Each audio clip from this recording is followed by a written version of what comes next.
पहला शमूएल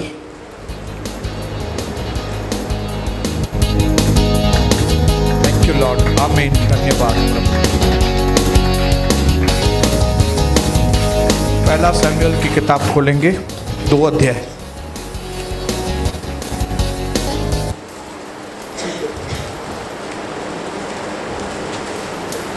उसका 27 वचन। मैं स्लोली धीरे धीरे पढ़ूंगा। पहला शमूएल 2 अध्याय, उसका 27 वचन। एक परमेश्वर का दास, परमेश्वर का एक जन एली के पास जाकर उससे कहने लगा, प्रभु यूं कहता है, जब तेरे मूल पुरुष का घराना मिस्र में फ़िरौन के घर के वश में था, तब क्या मैं उस पर निश्चय प्रकट न हुआ था?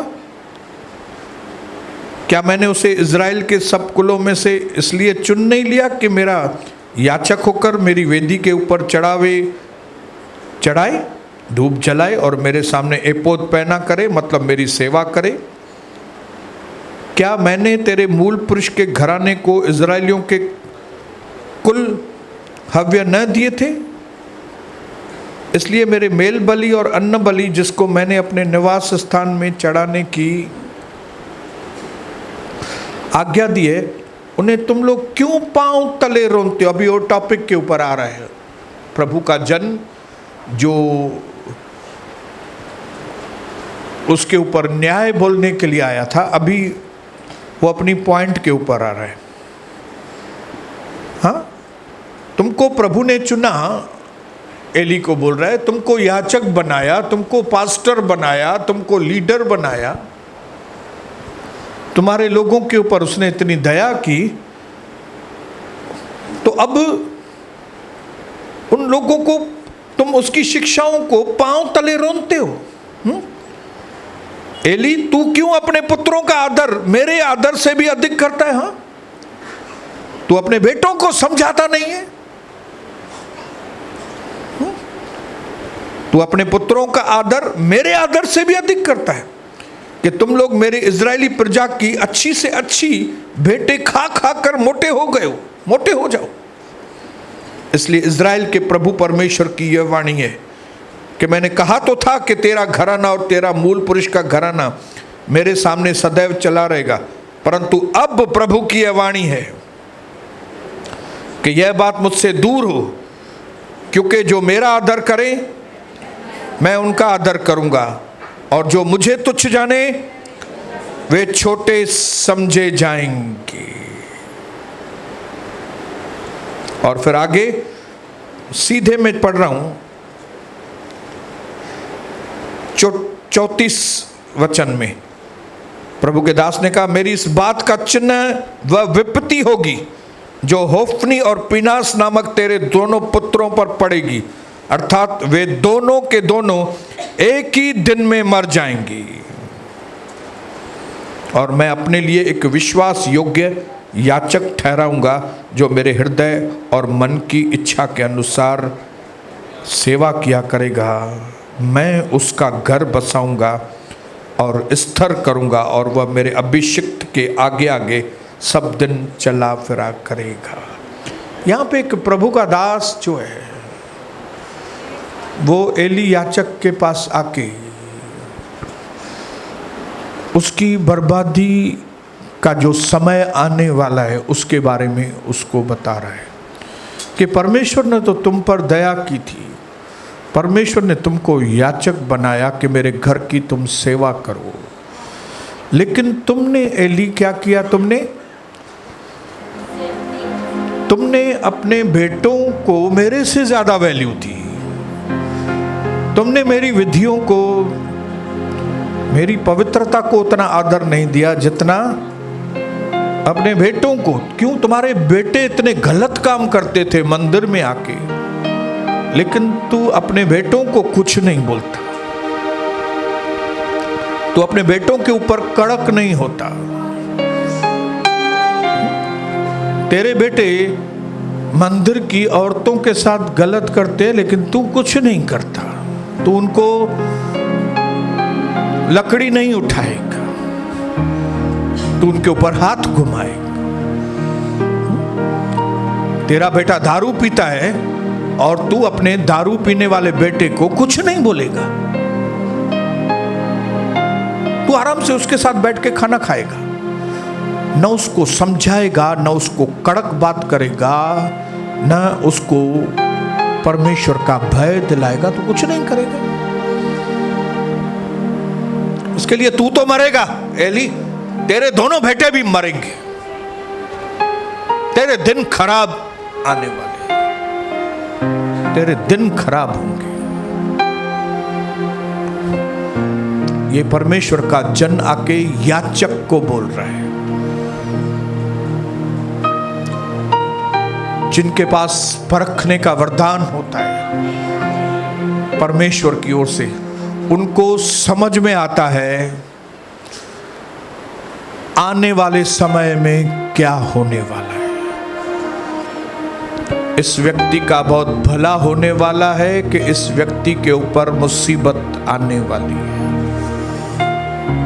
इसकी हालत अच्छी होने वाली है कि इस परिवार की हालत बदतर होने वाली है।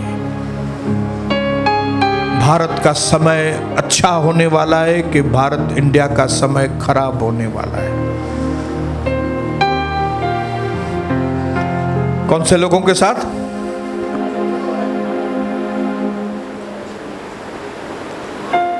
उनका विवेक, उनका अंदर जो वरदान है वो उनको बता देता है कि आसपास टाइम बदलेगा, सीजन बदलेगा कि नहीं। सीजन खराब होगा तो भी उनको मालूम है, सीजन अच्छा होगा तो भी उनको समझ में आ जाता है। क्यों? प्रभु ने उनके अंदर पवित्र आत्मा के द्वारा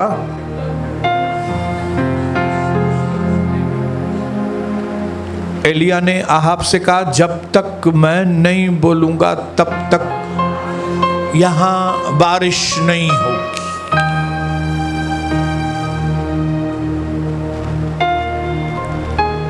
कई लोगों को ऐसे प्रभु के दासों के लिए लगता है कि ये लोग हमको कोस रहे हैं। ये कोस नहीं रहे, ये आपको बता रहे हैं कि तेरी जिंदगी में क्या होगा, और जो तेरी जिंदगी में होगा क्यों होगा। क्यों? तेरे को प्रभु ने इतना आशीष किया एली, तेरे को मंदिर की सेवा करने का ऐसा आदरणीय काम दिया तुमको, लेकिन तू परमेश्वर के काम को इतना ढिलाई से करता है कि तेरे दोनों बेटे, पीनास और दूसरा बेटा है, ये गलतसा में आके गलत काम करते हैं, लेकिन तू उसको कुछ नहीं बोलता।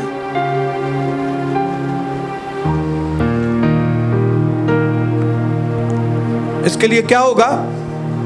प्रभु कहता है मेरी महिमा जो है ना तेरे घर से दूर हो जाएगी। इकाबोत, आगे चल के ये शब्द है इकाबोत। जब एली भी उसी दिन मर गया, उसके दोनों बेटे भी मर गए, उसकी बहू भी मर गई, और उसको बहू को जो बच्चा पैदा हुआ था वो भी एक ही दिन पे सब खत्म। लेकिन ये चीज पहले ही इस परमेश्वर के जन को मालूम पड़ गई थी। और ये वरदान प्रभु इसके लिए देता है ताकि हम प्रभु का मुख बने, ताकि प्रभु जब कभी बोले कि यहां पे बोलो तो वहां पे बोले। प्रभु बोले कि इसको कहना कि तुम्हारे अच्छे दिन, तेरे बाद के दिन पहले वाले दिनों से उत्तम होंगे, तो मुझे जाके उधर बोलना है। लेकिन जब मैं बोलूं किसी को कि भाई तेरे दिन बहुत खराब होने वाले हैं, तो आप समझ जाना उसके दिन खराब होने वाले हैं।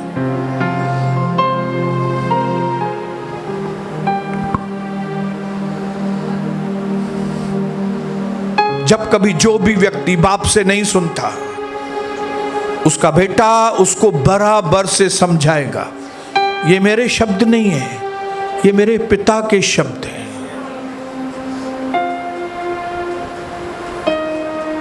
परमेश्वर के घर में आकर आप गंभीरता से उसके नियमों को नहीं पालते, बार बार समझाने पर भी आप हठ करते हैं, और आपको लगता है कोई आपको कुछ नहीं बोलने वाला है। बराबर है, हम शायद आपको कुछ नहीं बोलेंगे, लेकिन आपका बेटा, आपकी बेटी, वो चुप नहीं रहेंगे। क्यों? क्योंकि प्रभु ने आपको पहले ही बता दिया कि आपका क्या होने वाला है। आप सुधरे नहीं हैं। आपने वो काम किए जो प्रभु की नजरों में निरादर के योग्य। आपने प्रभु का निरादर किया है, इसके लिए आपका निरादर होगा। ये जिंदगी बड़ी कीमती है भाइयों बहनों। मैं परमेश्वर के हुजूरी में खड़े होकर आपको कहता हूं, ये जिंदगी मामूली नहीं है। भले है 60 साल, 70 साल, 80 साल, लेकिन ये जिंदगी मामूली नहीं है। ये जीवन अति बहुमूल्य। और मैं आपको एकदम साफ सच्चाई वाला शब्द में आपको बोलता हूं, ये जीवन जो आपको मिला है, ये आपके लिए नहीं मिला है कि आप अपनी अभिलाषाओं को पूरा करें। आपको जीवन इसके लिए दिया गया है कि ये जीवन जिसने दिया है उसके लिए आपको इस्तेमाल करना है। इसके लिए उसका भय मानना, उसका भय मानना। जब कभी आप प्रभु के घर में हैं और आपके लिए कोई शब्द आता है और आप उस शब्द को ध्यान नहीं देते, आप बहुत तकलीफ में आ जाएंगे। और अगर आप प्रभु के साथ सही है, लेकिन उसके बाद भी आपका उन्नति नहीं हो रहा है, तब यहां से जो भविष्यवाणी होती है और वो आपको बताता है कि भाई आपके बाद में के दिन अच्छे होंगे, तो ये पत्थर पे लकीर समझना कि आपका धैर्य, आपका विश्वास व्यर्थ नहीं जाने वाला है। आपने जो निरंतर प्रभु के घर की सेवा की है, प्रभु के दास की इज्जत की है, वचन की इज्जत की है, ये आज नहीं तो कल, कल नहीं तो परसों इसका आपको बहुत अच्छा प्रतिफल मिलेगा।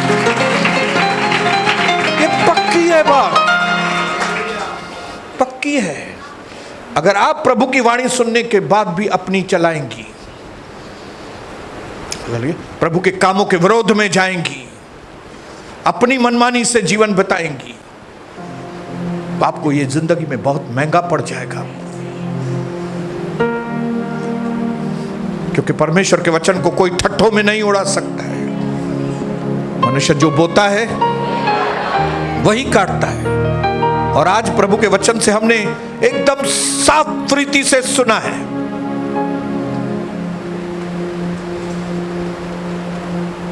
कि ये वरदान कलीसिया में काम करता है। आपको मालूम पड़ता है आने वाले समय में क्या होगा। अगर आप मेरे सामने आके खड़े हो जाएंगे ना, आपका जो भी रवैया है, आपका जो भी चाल चलन है, कई बातें मेरे से छुपी होंगी, लेकिन जब आप मेरे सामने खड़े हो जाएंगे, वो परमेश्वर जिसकी आंखों के आगे कोई चीज छुपी नहीं होती है, सब चीजें उसके आगे बेपर्दा है, वो एक क्षण में मुझे बता देता है आने वाले समय में ये लोगों की हालत क्या होने वाली है। एली तू खत्म हो जाएगा।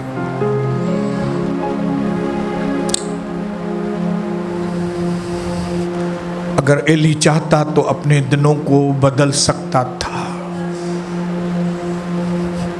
उसके पास भविष्यवाणी आई, लेकिन हमारे पास भविष्यवाणी आने के बाद भी चांस रहता है। यशाया ने हिजकिय्याह को आके कहा, अपना बोरिया बिस्तर बांध, अपने घर में लोगों को बता दे पहले ही कि तेरे दिन पूरे हो गए, सारा बंदोबस्त कर दे क्योंकि तेरे दिन यहाँ पे पूरे हो गए। ये बोल के यशाया चला गया। लेकिन धन्यवाद हो ऐसे दासों के लिए, हिजकिय्याह जैसे, वो प्रभु के साथ एकदम सही चलने वाला व्यक्ति था। उसने भीत की और दीवार की ओर मुंह करके रोना चालू किया। उसने कहा, डैडी मुझ पर दया कीजिए, मुझ पर हाथ रख और मृत्यु को मेरे से दूर कर। मैं आपके पीछे चलने वाला आपका दास हूं, अगर कहीं पे मुझसे कुछ गलती हुई मुझे माफ कीजिएगा, मुझ पर दया का हाथ रख। और जैसे ही वो दीवार की ओर मुंह रख के सच्चे हृदय से पश्चाताप की प्रार्थना कर ही रहा था और यशाया थोड़ा आगे चला गया था, प्रभु ने फिर यशाया के अंदर डाला, जाओ वापस जाओ हिजकिया के पास और हिजकिया को बोलो, प्रभु ये कह रहा है कि तू नहीं मरेगा, 15 साल तेरी उम्र और आगे चली।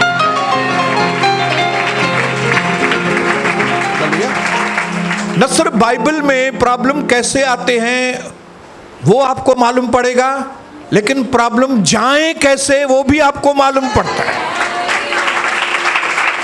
जो व्यक्ति नम्र और दीन बनेगा, विश्वास करेगा, आने वाले प्रॉब्लम से बच जाएगा, विपत्तियों से।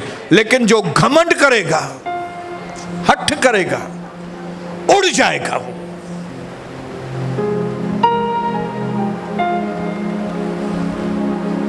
वो क्या होगा?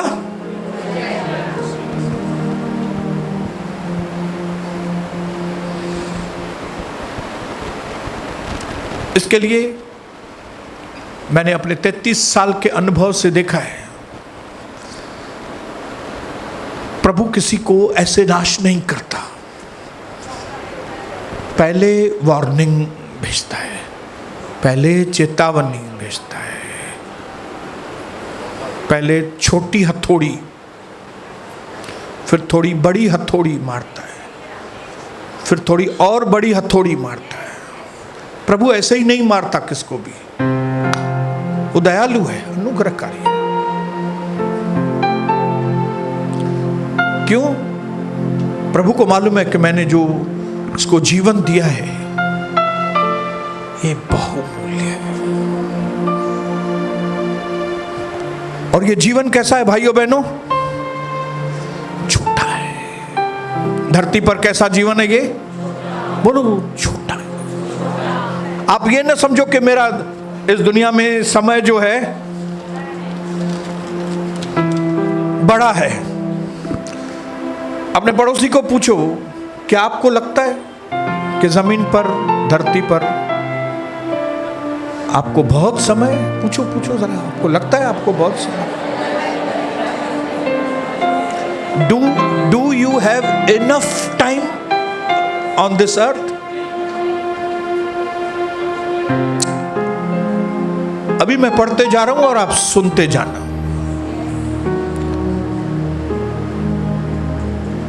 आज आपको मैं वो बात बताऊंगा जिस पर ज्यादातर लोग ध्यान नहीं देते।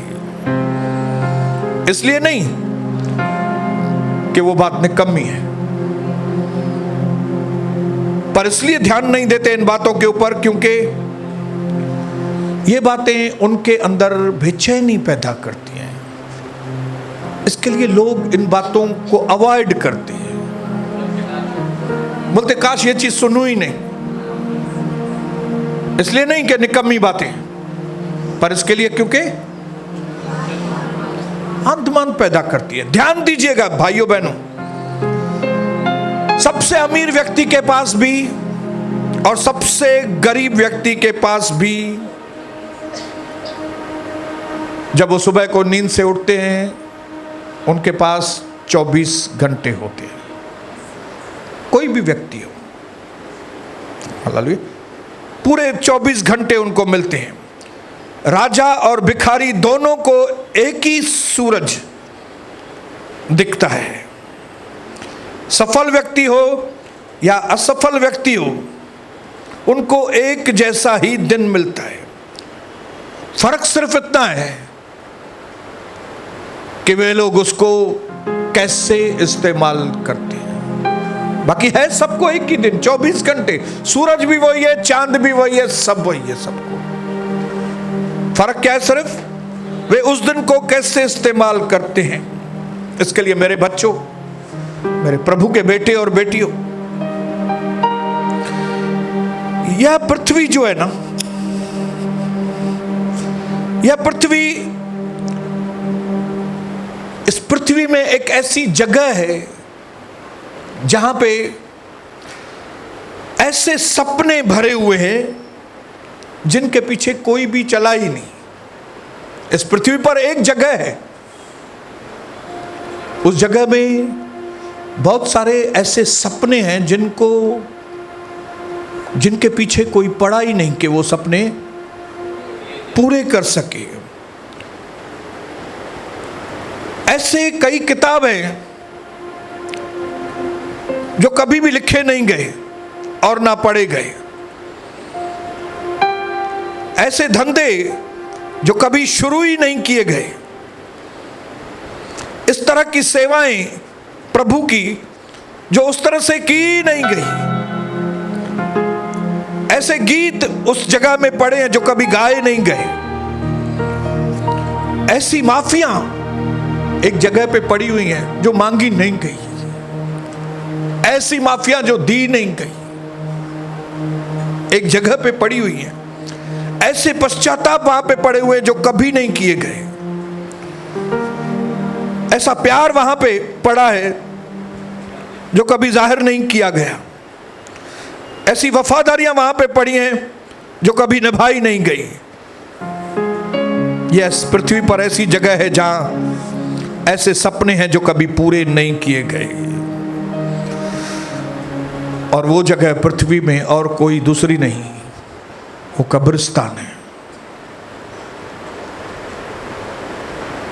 हिंदी में क्या बोलेंगे? हाँ, शमशान, शमशान भूमि। इस धरती पर शमशान भूमि एक ऐसी जगह है जहां पे बहुत सारी चीजें गड़ी हुई हैं। अच्छी चीजें भी गड़ी हुई हैं, बुरी चीजें भी गड़ी हुई। प्यार दफनाया गया जो कभी किया ही नहीं गया। वो कर सकते थे प्यार लेकिन किया नहीं। वो कई लोगों को आशीष कर सकते थे लेकिन उन्होंने किया नहीं। वो पड़े हैं अंदर, वो माफी मांग सकते थे लोगों से लेकिन उन्होंने लिया नहीं माफी। वे अंदर सड़ रहे हैं, वो चाहते तो पश्चाताप कर सकते थे लेकिन किया नहीं। बिना पश्चाताप के गड़े हुए, पश्चाताप गड़ा हुआ है अंदर।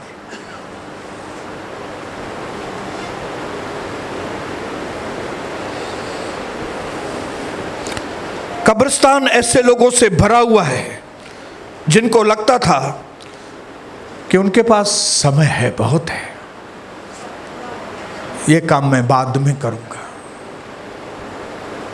कौन से लोग पड़े हुए हैं उसमें? शमशान भूमि के अंदर जल खप गए हैं। कौन से लोग? जिनको लगता था मेरे पास बहुत समय है। क्या है मेरे पास? अभी वक्त है, मैं बाद में इस काम को शुरू करूंगा। अभी वक्त है मेरे पास, मैं क्या करूंगा, ये जो धंधा है ना ये अगले महीने से शुरू करूंगा। ये नौकरी जो है ना ये 1 महीना करूंगा, मैं 2 महीना बाद में फिर धंधे के बारे में मैं सोचूंगा। अभी वक्त है मेरे पास, मैं बाद में पास्टर से माफी मांगूंगा। हाँ, मैंने बहुत गलत काम किए हैं, माफी मांगनी है मुझे, पास्टर से माफी मांगनी है। अभी नहीं, क्यों? मेरे पास समय, मैं बाद में माफी मैं मांग लूंगा।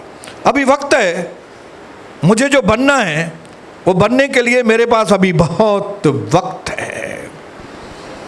पर याद रखना, कल किसी ने भी नहीं देखा है। मैंने एक एक शब्द बराबर हिंदी में लिखा है मैंने। पर याद रखना, किसने देखा है कल? कल कभी भी नहीं आने वाला है। एक आदमी कहता है एक दिन मेरी पत्नी जरूर प्रभु के घर में आएगी, लेकिन 15 साल हो गए उसकी पत्नी आई ही नहीं है।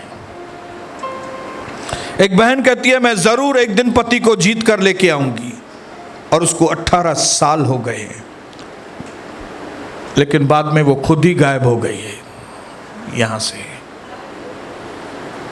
एक दिन मैं नौकरी छोड़कर धंधा चालू करूंगा, पर 15 साल हो गए अभी भी वो नौकरी कर रहा है। एक दिन आएगा मैं अपनी तलाकशुदा पत्नी से कहूंगा कि मैं आपको बहुत प्यार करता हूं, पर 15 साल हो गए, उसने अपनी पत्नी को यह नहीं बोला, जबकि कोई किसी दूसरे ने आके उसकी पत्नी को पहले ही बोल दिया, लेकिन उसने नहीं बोला। अंदर है मन में कि मैं अपनी पत्नी को बोलूंगा, लेकिन उसको लगता है आज नहीं, कल, परसों बोलूंगा, हाँ पैचअप करूंगा, हाँ तलाक हो गया हम, लेकिन मैं वापस जुड़ूंगा।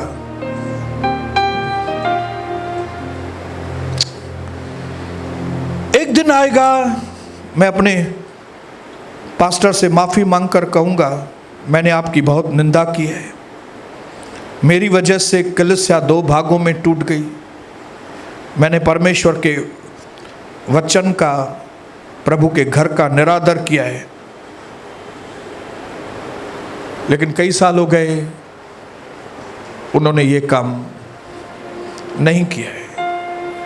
इसके लिए मेरे बेटे, मेरी प्रभु की बेटी हो, आज मैं आपको बताना चाहता हूं, समय किसी के लिए रुकता नहीं है। आप रुके हुए हैं, समय नहीं रुकेगा। घड़ी टिक टिक करना कभी बंद नहीं करने वाली है। एक एक मिनट जो गुजर रहा है व्यर्थ में, वह कभी भी आपको वापस मिलने वाला नहीं है। आप इस चीज को आज जरूर सीरियसली सोचे भाइयों बहनों। 2025 पूरा हो गया, 2026 का जनवरी भी चला गया, फरवरी भी गया, मार्च भी गया, अप्रैल भी गया, मई भी गया, जून का पहला हफ्ता भी चला गया, जून का दूसरा हफ्ता भी चला गया, और अभी तो तीसरा हफ्ता भी चला गया है लगभग। आज इस वक्त 7:13 हुए मेरी घड़ी में, और एक दिन आएगा जब 2026 भी पूरा हो जाएगा। ये समय आपके लिए बिल्कुल भी रुकेगा नहीं। अब सवाल ये नहीं है कि समय चलते जा रहा है, ये सवाल नहीं है, समय चलते जा रहे हैं। सवाल ये है आप चल रहे हो कि नहीं। समय चल रहा है, लेकिन क्या समय के साथ आप चल रहे हो कि नहीं? क्या आपको लगता है मेरे पास बहुत समय है?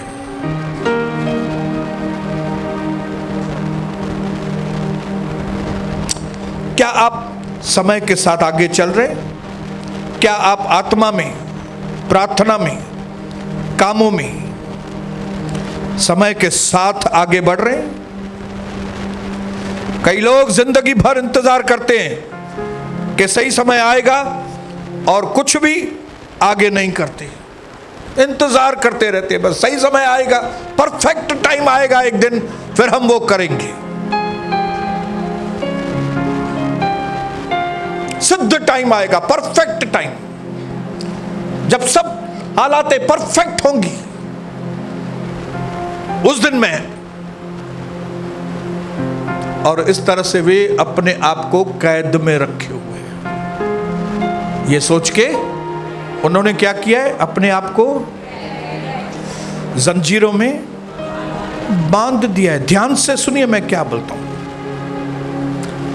बहुत लोग सारी जिंदगी सिर्फ इंतजार में बिता देते हैं, सही वक्त आएगा, सही संबंध बनेंगे, एक दिन आएगा मुझे बहुत अच्छी नौकरी, सही पगार वाली मिलेगी, सही मौका मिलेगा मुझे, हालात सब सही होंगे। पर इस तरह उन्होंने अपने आप को कैद में डाल दिया है, क्योंकि वो सही हालत का इंतजार तो करते रहते हैं, पर जिंदगी तो आगे चलती जा रही है। टाइम तो बीतते जा रहे हैं, सेकंड बीतते जा रहे हैं, मिनट बीतते जा रहे हैं, घंटे बीतते जा रहे हैं, दिन बीतते जा रहे हैं, हफ्ते बीतते जा रहे हैं, महीने बीतते जा रहे हैं, सालों बीतते जा रहे हैं। कितने कितने कितने साल जिएंगे आप यार?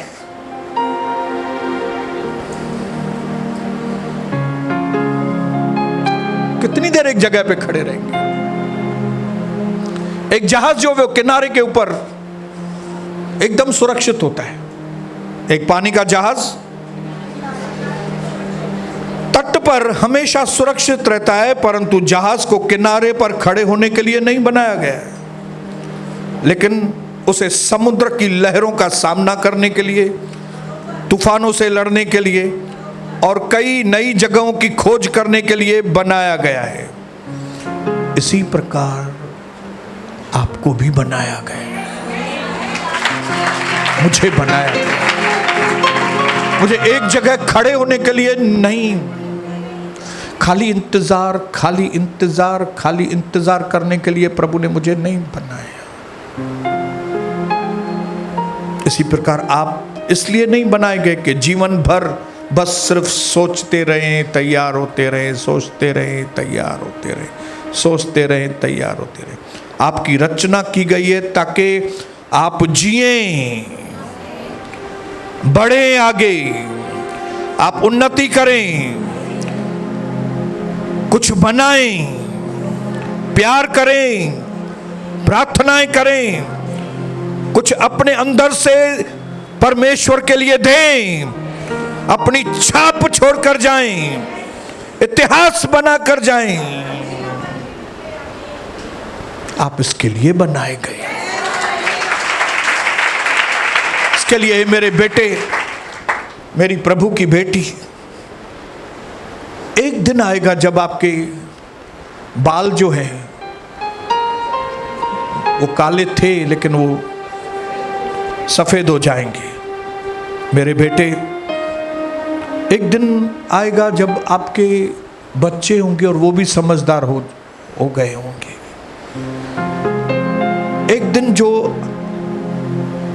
आज मौका दिखाई दे रहा है, आज जो अपॉर्चुनिटी आपको मिल रही है, एक दिन आएगा ये अपॉर्चुनिटी, ये अवसर आपके पास नहीं रहेगा। आपके सामने दूसरे लोग रहेंगे जिन्होंने अवसर को पकड़ा और आगे बढ़ गए। आपके सामने भी अवसर था, वचन आया, गाइडेंस आया, लेकिन आपने वो समय गंवा दिया। इसके लिए बुद्धि कहती है, परमेश्वर की बुद्धि कहती है, never postpone your life for tomorrow. अपनी जिंदगी को कल पे मत डालना, कल का इंतजार नहीं करना,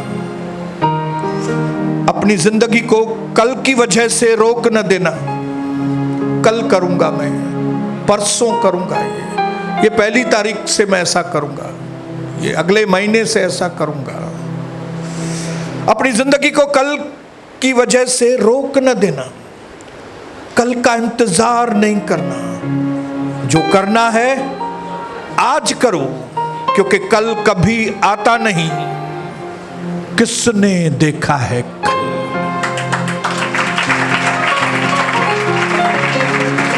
यहां पे बैठे हुए एक एक भाई और एक एक बहन को बोलना चाहता हूं जिन्होंने अपनी जिंदगी का समय बर्बाद किया है।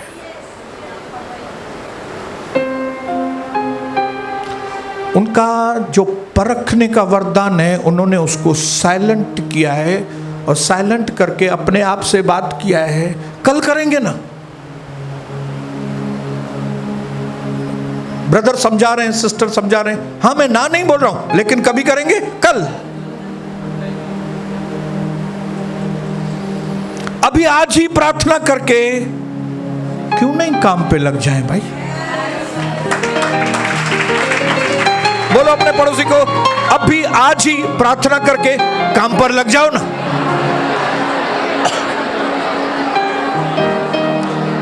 हाँ? क्या करो? सही लोगों से मिलो, सही कंपनियों में विजिट करो, सही ग्राहकों से मिलो जाके, अभी से फोन कॉल करना शुरू करो, सब लोग खुश होंगे। लेकिन अभी ये बोलता हूं, आज से ही बाइबल पढ़ना क्यों नहीं शुरू करते? वो पहले बोल रहे थे, वो पास्टर वो जो पहले बोल रहे थे ना, फोन कॉल करो, नई कंपनी देखो, नया धंधा, ये तो अच्छा था, लेकिन ये किधर से आप बोल, ये तो कल ही करूंगा, आज नहीं। बाइबल पढ़ना चालू कर दो, प्रार्थना करना आज से चालू करो, आराधना करना आज से चालू करो, कलीसिया के घर में रेगुलर आना आज से चालू करो। पहला कदम आज बढ़ाओ। हालेलुया। दूसरे साल नहीं, इसी साल 2026 में कोई दिन नहीं दूसरा, पर आज का दिन यहोवा ने बनाया है ताकि हम इस दिन में काम करें, आनंदित करें। हालेलुया। कोई दिन आएगा, कोई दिन आएगा, वो कैलेंडर में दिन नहीं है। वो एक दिन आएगा ब्रदर, आप देखना, मैं भी एक दिन आएगा ब्रदर, आप देखना मैं भी किधर पहुंचती है। वो कोई दिन जो है ना, एक दिन वो है ही नहीं कैलेंडर में। आज का दिन है, आज है, आज। पहला कदम आज उठाओ, दूसरे साल नहीं, इसी साल 2026 में। लेकिन दुर्भाग्य, the tragedy of life is not death. Tragedy को क्या बोलेंगे? त्रासदी, हाँ, दुख की बात। जिंदगी के दुख की घटना मृत्यु नहीं है। एक आदमी मर गया, यह दुखद घटना नहीं है। पर जीवन की दुख की घटना यह है कि अंत तक आप पहुंचें और यह आपको एहसास हो कि आपने कभी सचमुच में अपना जीवन जिया ही नहीं। मरने की घड़ी पर पहुंचे और आपको समझ में आए कि अरे यार, सब लोगों ने क्या क्या कर दिया, आगे बढ़े, लेकिन मैं प्रभु का दर्शन का व्यक्ति, मैंने तो कुछ भी नहीं किया। मैंने इतनी शिक्षाएं सुनी, इतना सब कुछ इनकरेजमेंट पाया, मोटिवेशनल बातें सुनी, सच्चे प्रभु यीशु का वचन सुना, सच्चे प्रभु यीशु का दर्शन पाया। प्रभु ने खुद मुझे अपने हाथों से भी पुश करने के लिए आगे आया था, लेकिन मैंने ये क्या कर दिया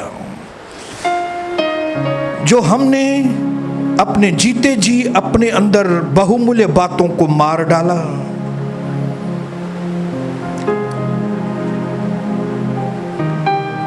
जो मेरे अंदर भीतर सही जज्बा जागता भी था, मैंने उसको मार दिया अंदर। रात को 3 बजे जज्बा भी जागता था प्रार्थना करूं, लेकिन सो जाता था। जज्बा भी आता था कि मैं अब पुराना जीवन छोड़ के नया शुरू करूं, लेकिन फिर वहां पे अटक जाता था, ये समझ के क्या करूंगा मैं कल। बोलो कल। और कल आएगा। मेरे पड़ोसी को बोलो, कल आने वाला है। आज यहीं पे परमेश्वर आपको डिसर्निंग देना चाहता है कि आप अपनी सोच को बदलो।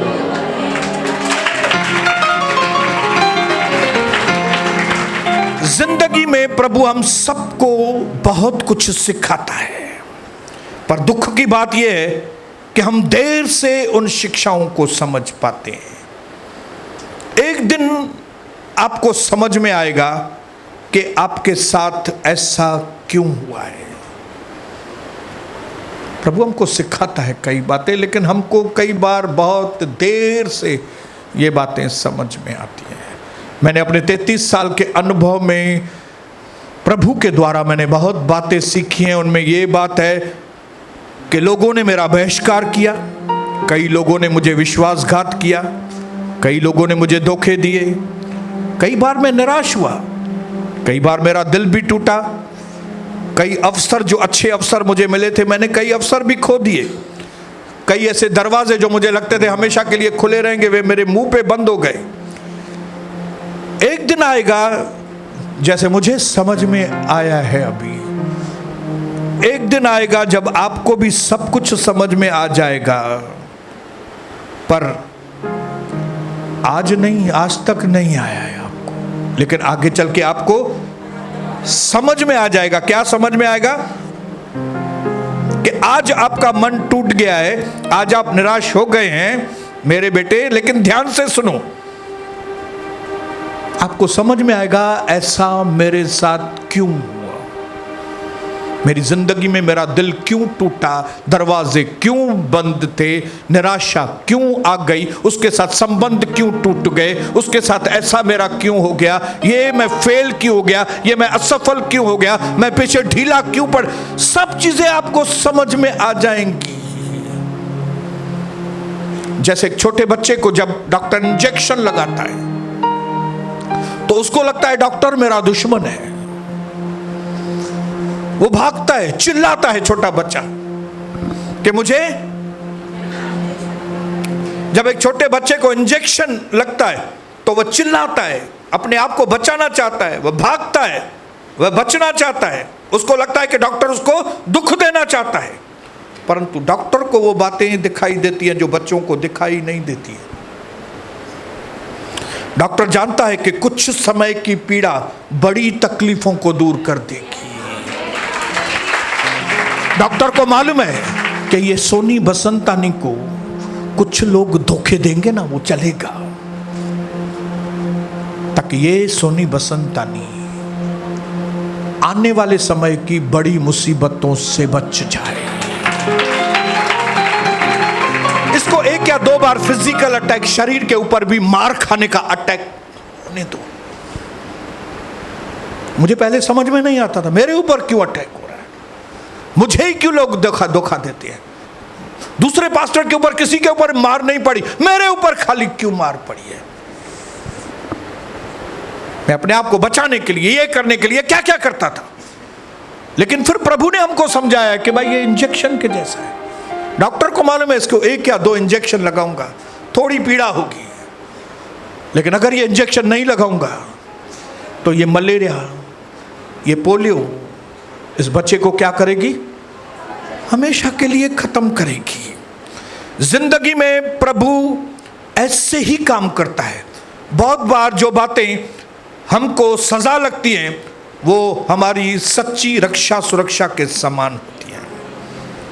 बहुत बार हमको लगता है कि यह नाकामयाबी, असफलता है, पर वह हमारा दिशा बदलना होता है।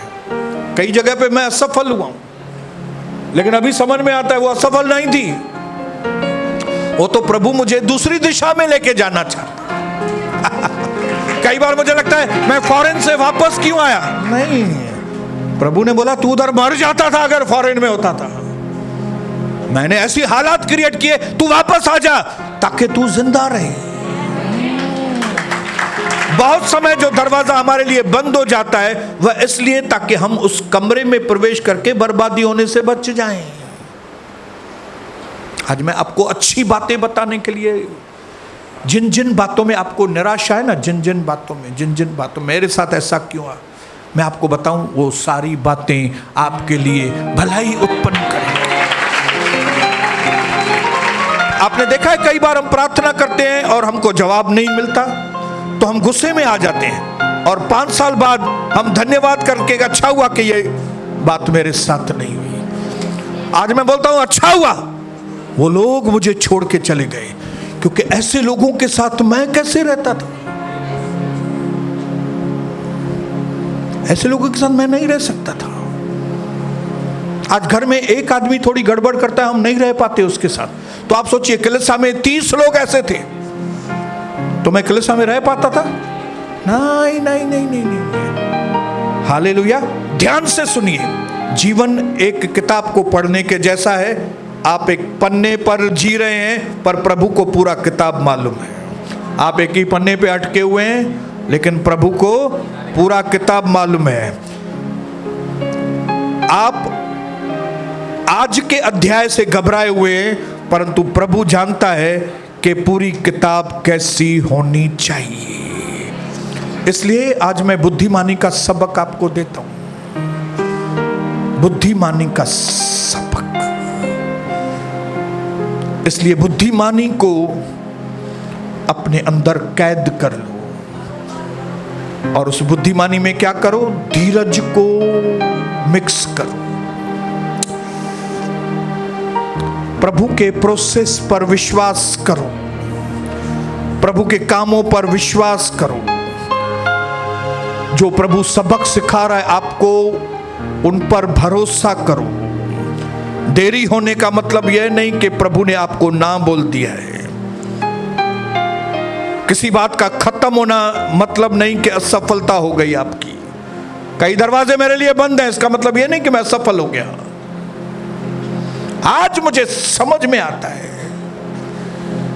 कि अच्छा हुआ मुझे इंजेक्शंस लगी हैं। अगर वे इंजेक्शंस मुझे नहीं लगती थी, मैं मर गया होता पाप में, मैं सुस्ती में मर गया होता, मैं गलत कामों में मर गया होता। लेकिन परमेश्वर ने मेरी ऐसी हालातें बनाई कि एक सबक इधर से, दूसरा सबक इधर से, तीसरा सबक इधर से, ये लेसन इधर से, ये लेसन इधर से, क्योंकि man is full of infinite stupidity.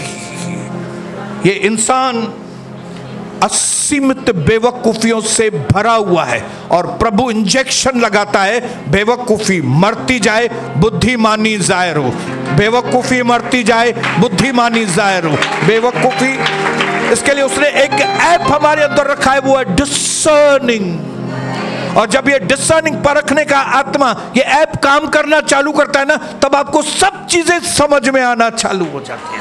आज मुझे किसी बात का रिग्रेट नहीं है, उसने ऐसा किया, उसने ऐसा किया, मुझे मालूम है मैं कई परिवारों को छोड़ना नहीं चाहता था क्योंकि मुझे प्यार था, लेकिन परमेश्वर को मालूम था ये परिवार तेरे साथ ठीक नहीं है, इन परिवारों के द्वारा तेरे को नुकसान मिलेगा, लेकिन मैं उसको छोड़ना नहीं चाहता था। क्यों? मेरे को प्यार है। लेकिन प्रभु ने बोला तेरे को इंजेक्शन लगाना पड़ेगा मुझे, और उन्होंने इंजेक्शन मुझे लगा। अभी मुझे समझ में आता, अच्छा हुआ वो परिवार मुझसे, अभी भी रिसेंटली 6 महीना, 1 साल पहले, 1.5 साल पहले, 2 साल पहले जो परिवार मेरे से दूर हुए हैं, धन्यवाद, धन्यवाद। जो रिसेंटली आपके साथ 19-20 हुआ है, धन्यवाद। जब डिसर्निंग काम करेगा ना, और आप पीछे मुड़ के देखेंगे, हर चीज के लिए बोलेंगे धन्यवाद, धन्यवाद। ये ऐसा हो, धन्यवाद। इसमें निराश आ गई, धन्यवाद। निराश हुआ मैं, इसमें धन्यवाद, इसमें धन्यवाद, इसमें धन्यवाद। वो वक्त आने तो दीजिए, लगभग आ गया है। विजडम को पकड़ के चलना, बुद्धि में चलना, घाई घाई नहीं करना, पेशेंस रखना, धीरज के साथ चलना, और जो जो प्रभु कहता है उसको मानते जाना, उसको मानते जाना। एक क्षण आएगा जब अचानक से डबल डोर खुलेगा और वो कभी भी बंद नहीं होगा आपके लिए। एक दिन आया जब दाऊद के सारे दुश्मन, और वो क्षण हमारे जीवन में आने वाला है। हम मंजिल के बिल्कुल करीब हैं। मैं अपने अंदर उस परखने के द्वारा आपको बता सकता हूं, कई लोग यहां पे बैठे हैं जो बहुत अच्छे भविष्य को देख लेंगे, अचानक से उनके दिन बदल जाएंगे, आपको मालूम भी नहीं पड़ेगा। आप अचानक से बोलेंगे मेरे दिन तो जैसे सनराइज मालूम नहीं पड़ता, कब रोशनी हुई, कब कैसे हो गया। प्रभु आप सबको बहुत आशीष करिए। इसके लिए फ्रॉम टुडे, आज से कीप ऑन मूविंग, आगे बढ़ते जाएं, ऊंचे पर आते जाएं, प्रभु यीशु के नाम से प्रार्थनाएं करते जाएं, उसकी आराधना में बढ़ते जाएं, हाथ उठाते रहें, पहाड़ों की ओर निहारते रहें, बड़े आवाज में उसको धन्यवाद करते रहें। अचानक से देखेंगे सब बदल जाएगा, प्रभु यीशु मसीह के नाम से, आमीन।